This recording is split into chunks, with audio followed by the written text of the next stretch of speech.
Correcting colors so they look normal is one of the most important things that you can do in DaVinci Resolve when you're color grading. And you can think of color grading as having two parts: color correction, which is where we get the image looking in a normal state to start with, and then color grading. This is where we do all of the creative things and the fun things. But it's really important to understand how to get an image to a good baseline. So let's head into Resolve, and I'm going to show you some ways to do this. Here we've got an image and the colors are a bit off. It should look something like this, but it actually looks like this. The white balance is off, and also we've got this very strong magenta cast to the skin tones. To visualize this, you want to come down and click this button to turn on scopes. Click this drop down and make sure you're looking at the vector scope. That's going to show you the colors in the image. And we can pop this out to make it a bit bigger. As you can see in the vector scope, the colors are shifted to the right, so we're getting more magentas and blues and cyans than we should be. And if I turn on display qualifier focus, make sure we've got the qualifier turned on, hover over the skin, and you can see this line here where the circle is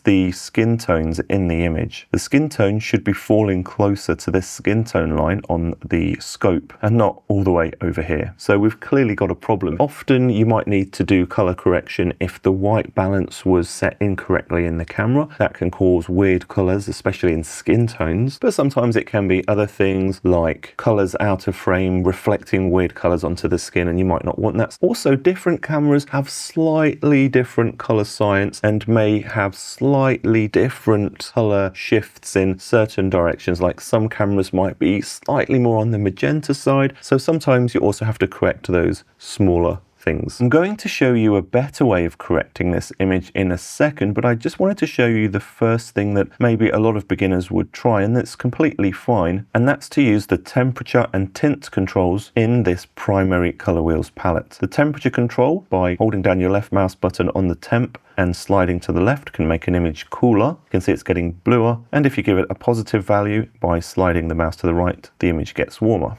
Double click to reset. The tint allows you to move the image more towards the greens or more towards the magentas. And we'll double click to reset that. So let's go and tweak both of these settings to try and get the image to look a bit more normal. Adjusting the temperature, and I'm looking at the screen and also at the vector scope, and we're trying to get the skin to sit more closely to the skin tone line. So something like that. And I'm just using the temp and tint controls to get things looking normal again. But you can see that this is actually taking a long time. We're having to tweak one, then tweak the other, tweak one, then tweak the other to compensate, and maybe we end up with something like that. This is what it looked like before, and this is what it looks like now. Much better, but there are some problems with using the temp and tint controls in the primaries color grading palette. And one of the main reasons is that the temp and tint control in the primaries palette don't behave in a fashion similar to how we as humans perceive changes in light. And you may have heard of the term photometric. That's often used to describe this phenomena or this way of working with color and light. There's also a second thing that's not ideal using temp and tint controls, and we'll cover that in just a second as well. I'm just going to open up the nodes and reset this entire node.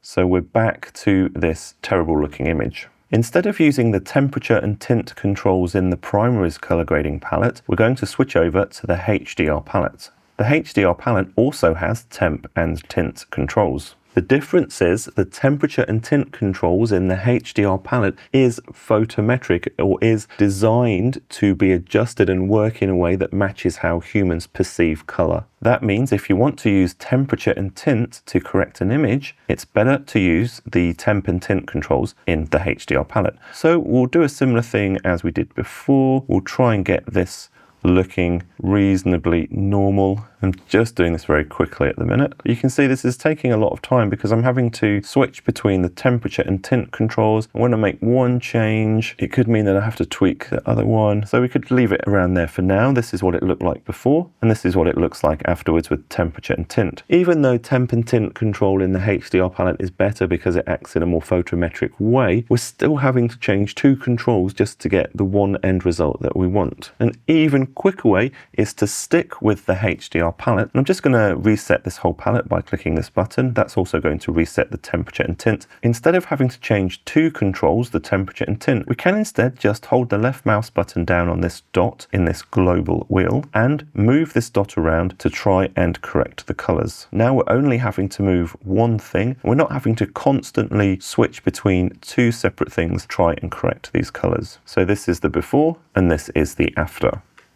So getting skin tones to look normal is also a massive part of color grading, and I've got a dedicated video on this coming up soon, so make sure you subscribe and turn on notifications. Also, when it comes to color grading and color correction, your scopes are really your best friend, and this is especially important if you're using a monitor that's not a color calibrated monitor, because what you're seeing on your monitor might not be what other people see on their screens. But if you're just starting out, don't worry about buying fancy monitors and fancy color correction things. Just get a reasonably decent monitor to start with and then export your video and watch it on different devices, different screens, different TVs, just to make sure that what you're seeing on your screen isn't completely different from what everyone else is going to see. Just correcting the colors in an image is often only just part of the color grading process. Often you're going to want to adjust the contrast of an image to really get it to look its best, and that's exactly what you'll learn about if you watch this video next. I'm Jason Roberts, this is DaVinci Dojo. Hopefully I'll see you in the next one.